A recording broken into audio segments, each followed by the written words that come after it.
Oh, we love to talk about music on arrow.net, ARROE.net. Let's do it. Let's play it forward. Real people, real stories. Episode number 436 is with Libianca from NBC's The Voice. Good morning. Good morning. How are you? I'm good. Fantastic. Your name is so musical, Libianca. I mean, that in itself, I can just hear that being announced at Madison Square Gardens. Thank you so much. What a journey you've been on. I mean, it's amazing how you have become such an inspiration to so many people who have traveled and who are realizing their dreams. I'm so sorry. The connection's really bad. You're such an inspiration to so many people around the world. I mean, being on NBC's The Voice. Yes. I've had a lot of people tell me that, which is true, and I'm very honored. I'm very honored to represent a lot and be where I am at right now, especially with this huge opportunity. To be on that stage, what is that opportunity like? Because I mean, to step on that stage, I mean, to us on this side of the television set, it's like, oh my God, it's bigger than life. What is it like for you when you're on that stage? When I'm on the stage, to be honest, right before I start singing, my nerves, it's nerve-wracking, but it's also like really exciting. So, that's how it starts off. And then when I start performing, if I just close my eyes for a second, I can, get a ground footing, and then I just feel at home when I'm up there. I get a taste of what I want in life. Is there a ritual that you go through right before you go onto the stage? I mean, some people like to breathe in 20 times. Is there a special coin you hold on to? What is a ritual that you do in order to keep those nerves in place?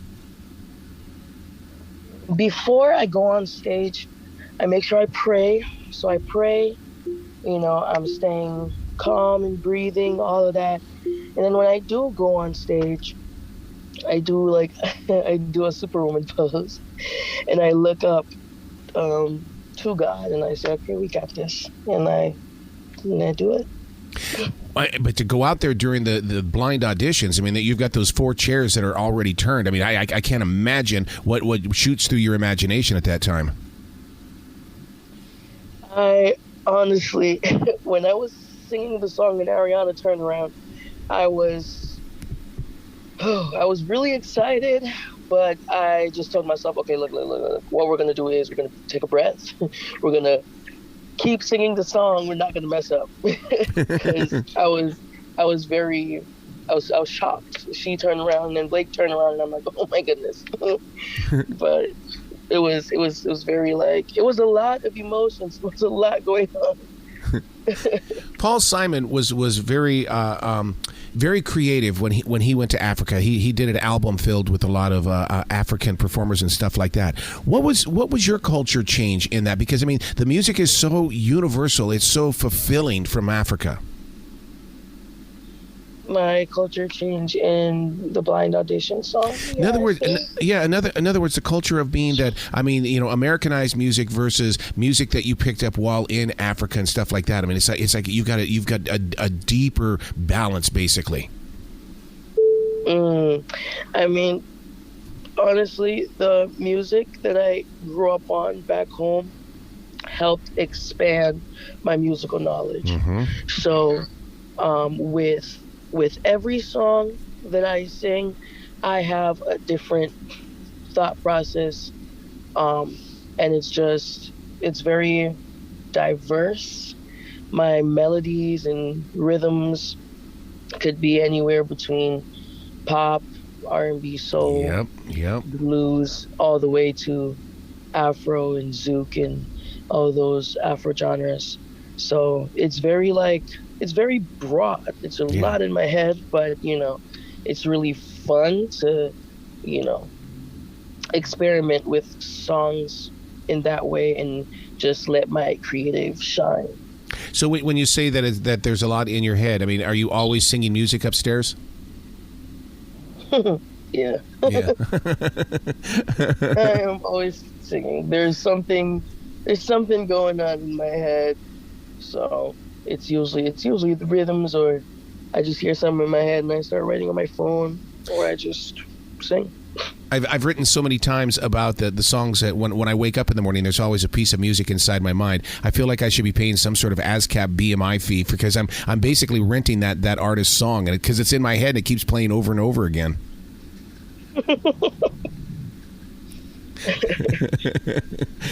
Oh my goodness. So now the thing that really I got to tell you it was an oh wow moment is that when you sang the Ariana Grande song, I mean, she was sitting right there in the front row. Yeah, that was my partner and I on that stage. We had flipped that song.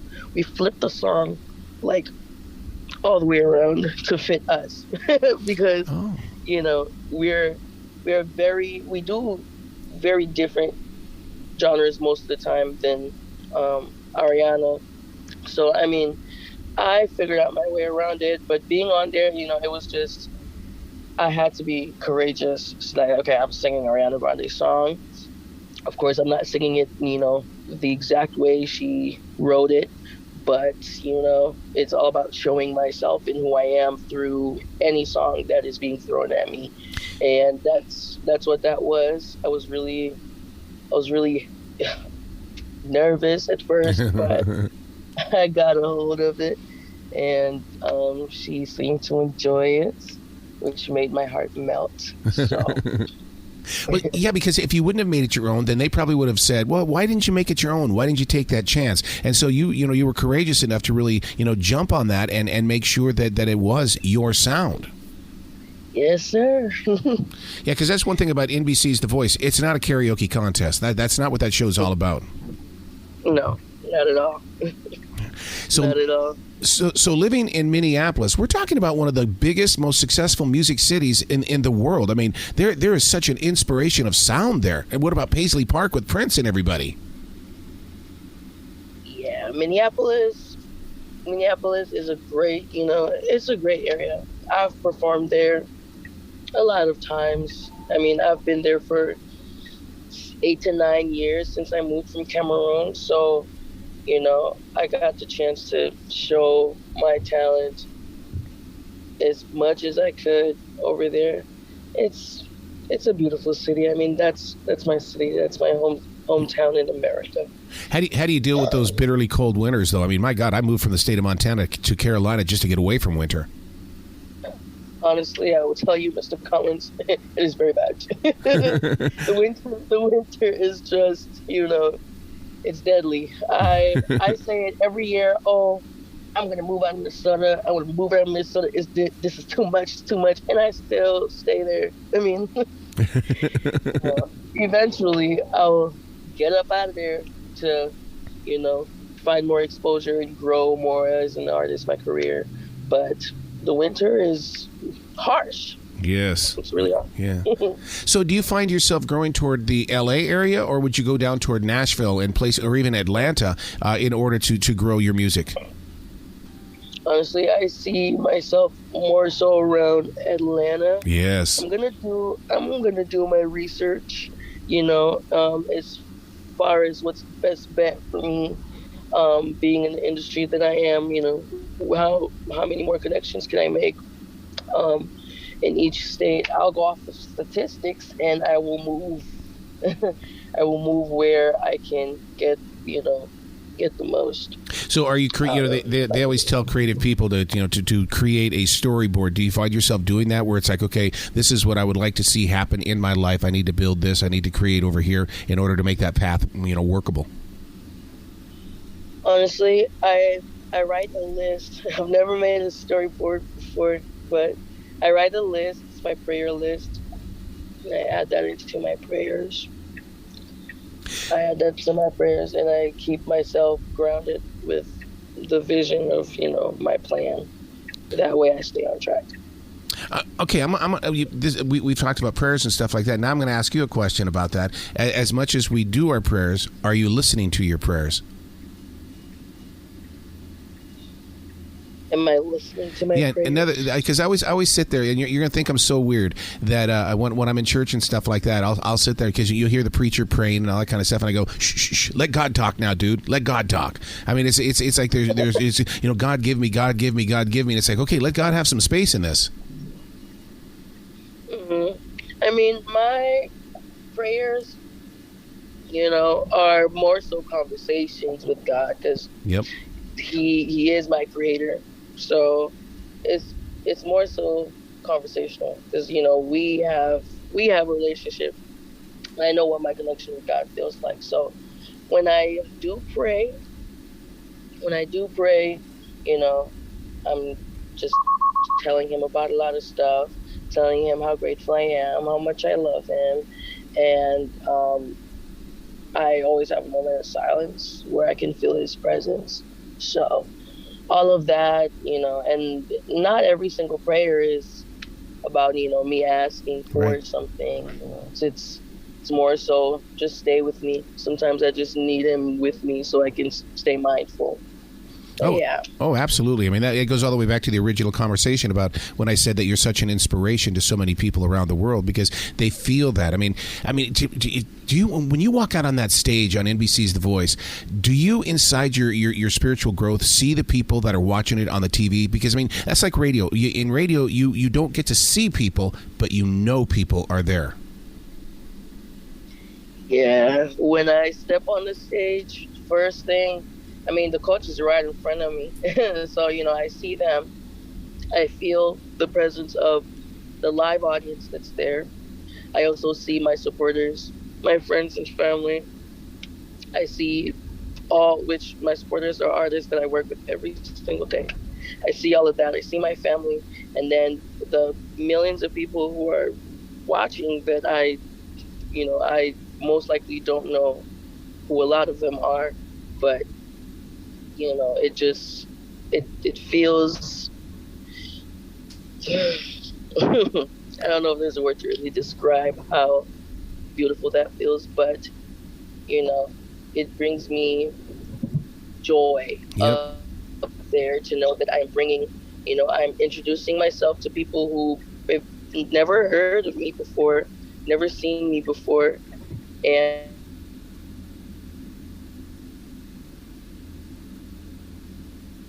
I'm going to touch someone's heart through the screen like that.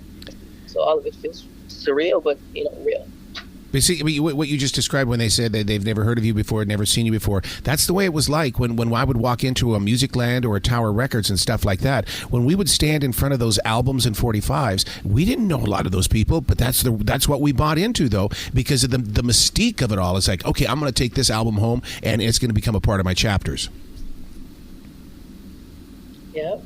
Yes, sir. Like we have views. So now, how has music changed, do you think? Or maybe it's too early in the game, but do you think the fan of music, because we got so many of the private concerts on Zooms and stuff like that, do you think the fans of music have changed in a live performance? Because you're right there with people, right? Yes, exactly. We've had the live audience for the first time since COVID. But I think the live audience is still, the same. They still come with the same energy. But as far as fans in general with live performances in Minnesota, I can say that, they'll still come out. But overall, the percentage of people coming out physically might not be as high as it was before COVID. However, there's different ways that we can go about it. We can physically perform, virtual performances if promoted right. So, I'll do what I have to do. So to go from the blind auditions to the battle rounds, I mean, you've got to collaborate with somebody that is also brand new to your life and stuff like that. That takes a lot of communications, doesn't it? I mean, in order to work with somebody. Yes. Oh my goodness. Yes, it takes a lot because, we are in the middle of a hardcore singing competition, and we have to work together to sing this one song to show our vocal abilities and our uniqueness, creativity, and both of us fighting to do that on the same song.